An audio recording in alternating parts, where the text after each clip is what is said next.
이번에 저희가 브라질을 테스트를 해야 됩니다. 근데 그 테스트를 한다라는 게 사실 저희한테는 굉장히 엄중한 결정이에요. 저희가 브라질 생두만 저희 로스팅 공장에서 한 달에 5톤, 6톤이 넘는 양을 사용하거든요. 그런데 이번에 그 브라질 생두를 바꾸려고 하고 있어서 총 9가지의 브라질 생두를 해야 됩니다. 이런 로스팅 공장에서는 콩을 고를 때 어떤 과정으로 고르는지, 품질이 좋은 거부터 시작해서 어떤 것들을 보고 있는지 알려드리겠습니다. 일단 9가지 생두에 전부 다 브라질이거든요. 브라질이라는 그 나라의 시스템이 어떻게 되냐면 우리나라로 따지면은 몇십, 몇백, 몇천 개의 로스터리가 있어요. 그럼 이 로스터리들이 콩을 볶고 카페 사장님들이 어떤 콩을 받아서 쓸까 결정을 하잖아요. 비슷하게 생두 산지, 그 브라질에서도 농장주 분들이 이제 엄청나게 많은 거예요. 그 수많은 농장주가 있는데 우리 같은 로스터리는 어떤 농장주의 콩을 사용하느냐, 그러니까 다 똑같은 브라질 세아도라고 해서 전부 다 똑같은 세아도가 아니고 그 세아도 안에서도 되게 많이 나뉩니다. 그렇기 때문에 이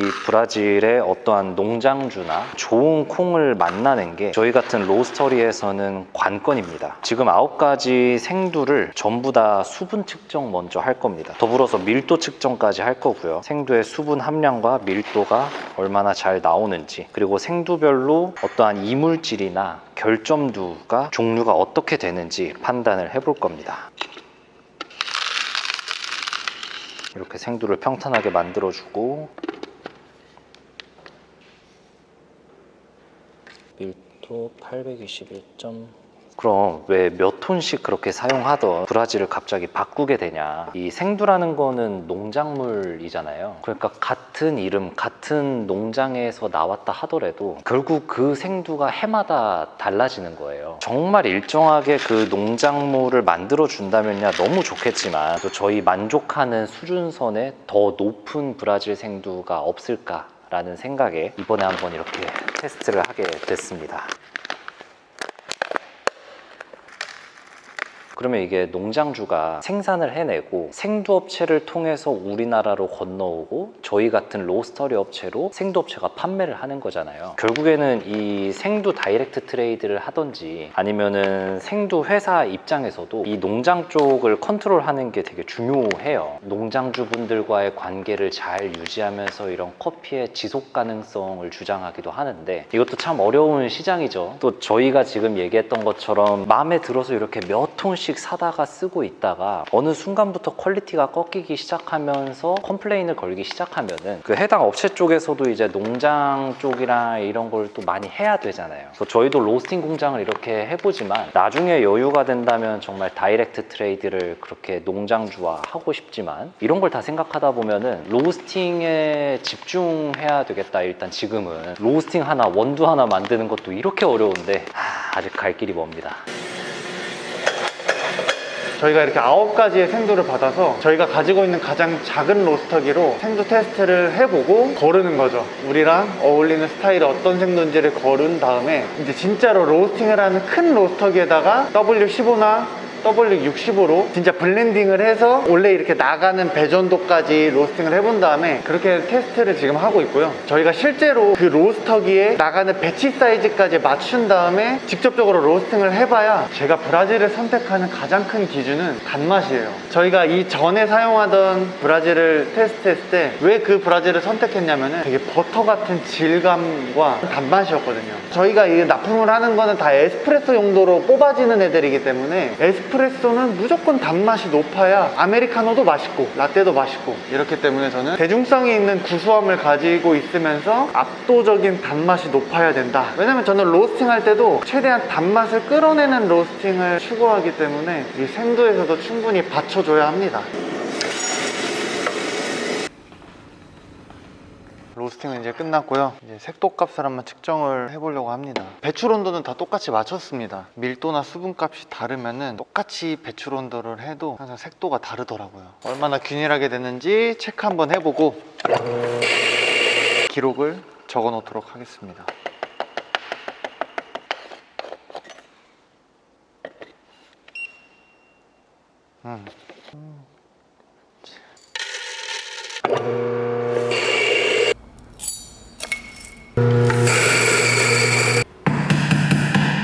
결점들은 다 고른 상태로 딱 한 컵씩만 깔았고요. 견과류 베이스 톤이 많이 안 나는 느낌이 있고 단내 스윗니스 향도 살짝은 좀 모자른 감이 있고 비터의 향미가 꽤 많이 나오는 것 같아요. 얘는 향부터 프레그넌스에서 애초에 단향이 엄청 많이 올라오는데 오늘 이렇게 9가지를 로스팅을 하고 나서 오늘 결정할 수는 없어요. 당일 로스팅 된 거고 디게싱도 계속 일어나야 되기 때문에 오늘은 이 테스트를 통해서 진짜 아닌 커피만 빼자. 그래도 4, 5일까지는 계속 테스트를 할 건데 진짜 아니다 하면은 빼고 내일은 8개 테스트, 그 다음은 7개 테스트, 6개 테스트. 근데 디게싱이 되는 한 3일 정도 있다가는 에스프레소 테스트도 해볼 거고.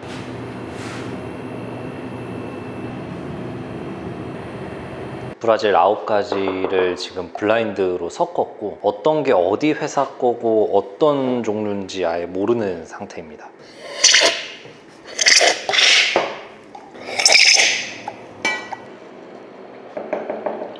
워스트 난 3개. 전 4개. 진짜 그냥 제끼자 싶은 애들. 네. 1, 4, 7.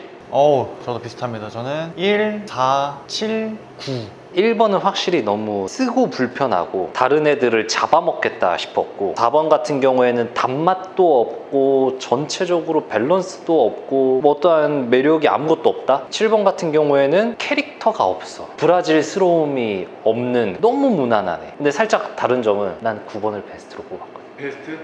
내가 왜 9번이 좀 애매했냐고 하면은 초반에 먹었을 때 단맛이 너무 높다 라고 체크를 했단 말이야. 근데 향이 이상하다. 향이 어울리는 향이 아니라는 거죠. 쉽게 생각하면 우리 블렌딩으로 생각해보면은 너무 짙어요, 커피가. 그래서 다른 카피로엘이나 이런 데랑 같이 들어갔을 때 이 브라질이 너무 강하겠는데 그 다음에 우리의 커피 캐릭터 전체가 밸런스가 아닌 좀 짙음이나 그런 쪽으로 너무 치우쳐버리지 않을까? 9번은 저 처음에 되게 좋다라고 했다가 이게 커피가 식을수록 계속 그 향이 독특한 향이 계속 올라와 버려가지고. 그럴 수 있겠다. 지금 딱 다시 맛보니까 너가 말한 대로 만약에 인도 카피로얄이랑 만나게 되면은 이건 서로 싸우겠다.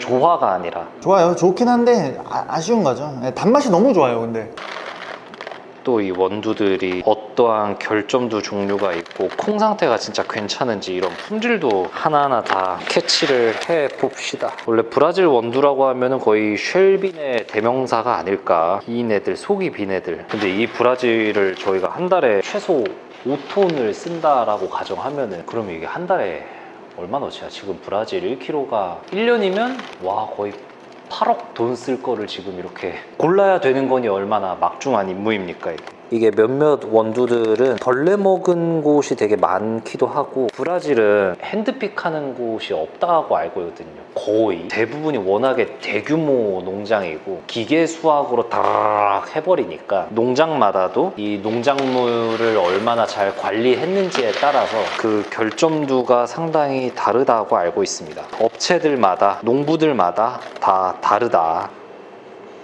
6일 정도 디게싱 시킨 다음에 다시 커핑 테스트를 했고 1차적으로 컵들을 걸은 다음에 에스프레소 테스트 할 애들이 지금 4개가 나왔죠. 브라질 자체만의 캐릭터가 너무 튀면 안 된다. 브라질이 메인으로 어떤 맛을 내는 게 아니기 때문에 단맛만 잘 갖춰주면은 그 제 역할은 충분히 한다. 저번에 1차 테스트 할 때도 좋다라고 뽑았던 애인데 진짜 밸런스? 그리고 이 정도 로스팅 배전도에서 나오는 단맛과 이 향미의 강도라면은 중강배전, 강배전 이렇게 들어가는 원두 로스팅에서도 이 정도면 충분히 잘 나오겠다. 근데 좀 콩이 못생기긴 했다. 얘는 수출 시간이 아까보다 6, 7초는 더 느려. 그러니까 느려. 그런데도 불구하고 되게 얇아. 향미가 두껍게 표현되지 않고 질감 자체가 좀 얇고 브라질 자체의 향미를 보면은 얘 같은 경우에는 견과류나 고소하다라는 느낌보다도 이 질감의 굵기가 너무 얇으니까 땅콩이 가득 튀는 느낌이랄까. 받쳐준다라는 느낌도 아니고 그냥 나 땅콩 브라질. 너티한 느낌. 너티. 그러니까 이게 좋게 말해서 너티지 그냥 고소함만 있는 느낌. 아우 에스프레소 연속으로 이렇게 많이 마시면 착색될 것 같아. 장난 아닌데? 이제 진짜 블렌딩 테스트까지 한번 해봤는데요. 지금 메인으로 사용하고 있는 W60을 통해서 볶은 블렌딩입니다. 색도값까지 정확하게 맞췄고, 얘도 W15로 볶아서 저희가 납품 나가는 로스터기로 볶았습니다. 이렇게 해서 저희가 테스트로만 한 40kg에서 한 50kg 정도 사용을 한 것 같아요. 이제 최종적인 테스트인데, 저희가 납품 나가는 로스터기로 레시피대로 로스팅을 해서 아이스 아메리카노, 라떼 이런 것까지 이제 테스트를 마지막으로 한번 해보겠습니다. 손목은 어쩌다 그런 거죠? 제가 클라이밍이 취미인데 클라이밍 하다가 다쳤습니다.